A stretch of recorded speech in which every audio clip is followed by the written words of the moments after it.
So, yeah, guess what? We got ourselves another quarantine La Llorona themed movie.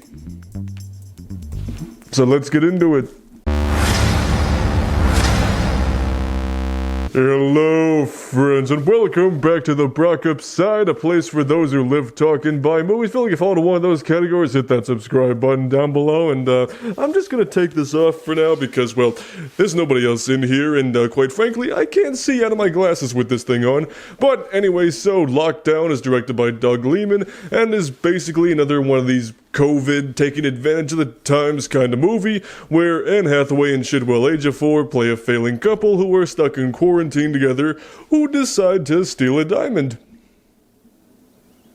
Yep. And if you guys have seen this movie, I want to hear your thoughts about it down below. Did you like it? Did you dislike it? What were your thoughts on it? But anyway, time to finish giving you my thoughts on it, because that's kind of why you're here, I think. So this movie was obviously made to kind of cash in on the whole timely situation we're in right now with, you know, quarantine and the virus and Zoom calls and getting laid off your job and excessive alcohol consumption throughout the day. Which is basically how the first 20 to 30 minutes of the movie goes, which I feel like this movie is trying to like provide some sort of catharsis for all this kind of stuff we're going through.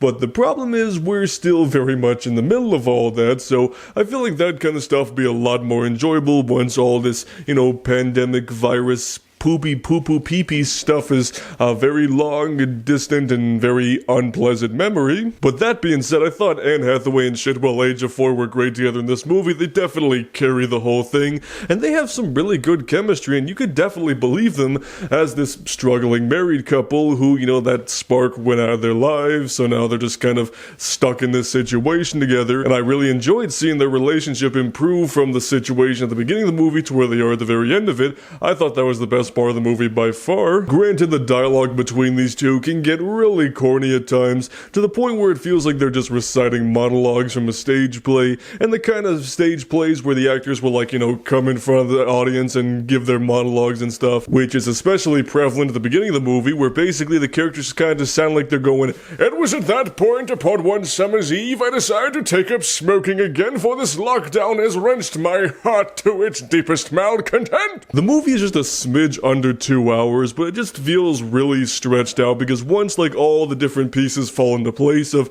okay, there's this diamond, we can go steal it, and then, you know, big success. Once those things fall into place, it's like, okay, now we're gonna ramp up into the heist and preparing for that and stuff. But then the movie just kind of meanders on that for a while until like, okay, yeah, let's do it. And then much more meandering happens, and then the heist happens. But then when the heist happened, I actually thought that was really cool, because what I liked about the heist portion of the movie is that it wasn't like this overly played up ridiculous thing, like they had to, you know, shut down security cameras and plant explosives on like a bank vault or something. No, it was a very simple, just kind of walk in, act cool, do a little swippity swap, walk out, and big success. So I think the movie would have been a lot better if it just simply zeroed in on that heist element a lot more, instead of trying to stretch it out to be 2 hours, because let's face it, not every movie needs to be 2 hours. I think if this movie was like 90 to like 100 minutes, that would have been just as fine, and I think people would have probably enjoyed that more, because it is, after all, a streaming movie, and let's face it, people's attention spans and their dedication to watching a movie on a streaming service just simply not as good as if you're seeing in a theater, which, you know, hopefully that argument will still be valid in the end of the year, and hopefully movie theaters aren't gonna completely die by the end of the year, but, you know, let's just stay focused, shall we?